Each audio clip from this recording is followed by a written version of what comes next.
Good day, everybody. You've got to understand, right now, we are in the midst of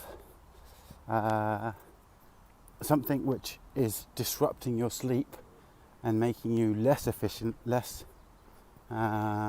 productive, and to a certain extent, less functional than you would like to believe. And that is, we have the longest days right now, i.e. so we have the least amount of dark, and we need dark in order to sleep and recover. Because if you think about it, sleep is the most, if not one of the most, important thing for health and recovery, basically. All right, without sleep, physiological actions don't work as well. Psychological health drops massively. Hormonal health drops. So we absolutely need sleep. And at the moment, so we have the longest days right now. So we have the least amount of darkness. So you have to hack your environment, because at the same time as having the least amount of darkness, we're having particularly high temperatures. And as we know, we need between 16 and 18 degrees to have effective sleep, around that, for optimised sleep. And I know in my bedroom, I think I got down to like maybe 24 last night. And so there, I'm lying in bed and I'm just sweating. No covers, no nothing else. I'm just lying in bed and I'm sweating. So I know that the quality of my sleep is not anywhere near where it should be. Put on top of that, luckily I have a choice at the moment whether I have the windows open and the door open, so there is some kind of airflow. I have a fan on,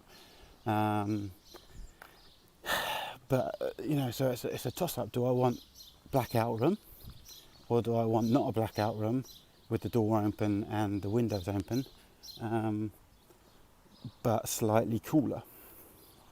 And I choose slightly cooler because if I'm sleeping at 27 or 28, then I'm getting awful sleep. At least at 23, 24, I can get some kind of sleep. But it's not the most quality because of the light situation.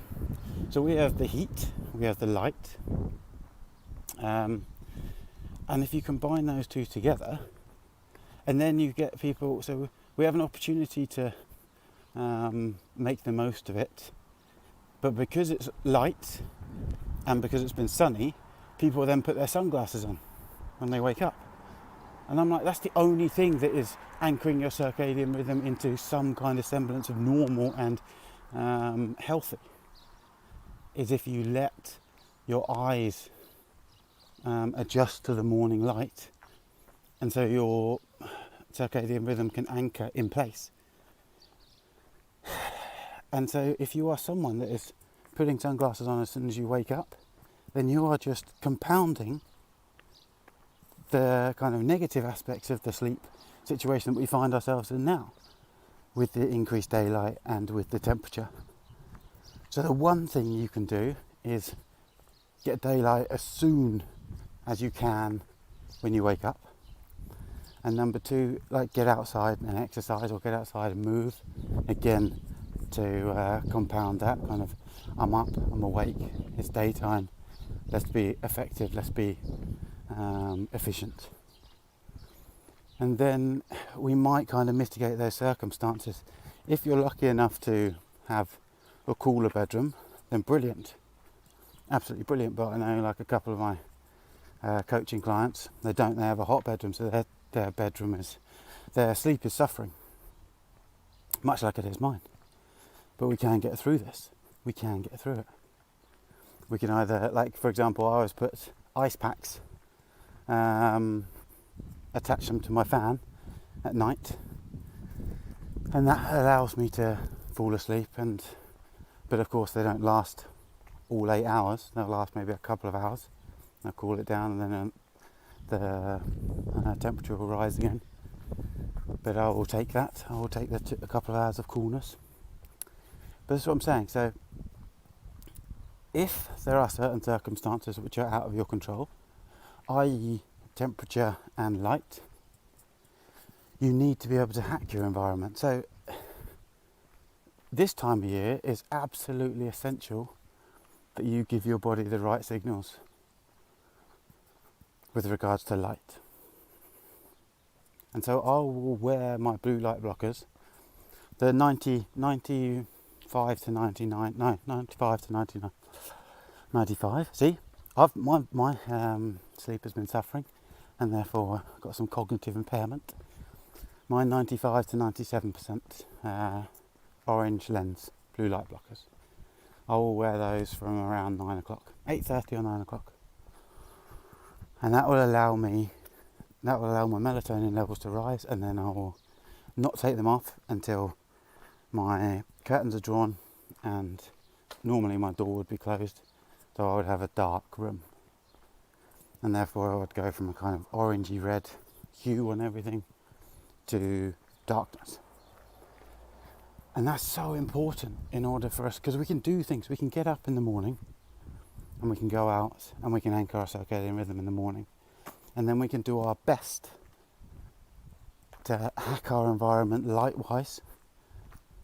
So I'll put, I might put, even if it's very bright, I might even put the red on in my room to even it out a little bit, so it's not just blue coming in through my windows, as red as well. And then I'll put my blue light blockers on as well. And that will at least allow my body to think that it is night time or getting close to night time, and therefore my hormones will adapt accordingly. And therefore I can hack my environment, and I recommend it to everybody. Because in the winter, because the blue light blockers now, they allow you to create an artificial sunset, because the sunset is so late, and therefore your melatonin levels don't start to rise until much later. But in the winter time, you have artificial lighting, which is even worse. At least with the late sunlight, it's full spectrum light, and the red portion and infrared starts to creep up the later it gets. So you get a much more natural look. Whereas in winter time, it's even worse, because you have artificial lighting, which then is predominantly blue, lacks much red, lacks completely infrared, and therefore there is no semblance of any kind of sunlight unless you are wearing blue light blockers. So you're getting ruined sleep patterns summertime because of the natural light, and then winter time because of the artificial light. So you have to hack your environment, and that is why I recommend blue light blockers. Have a great day.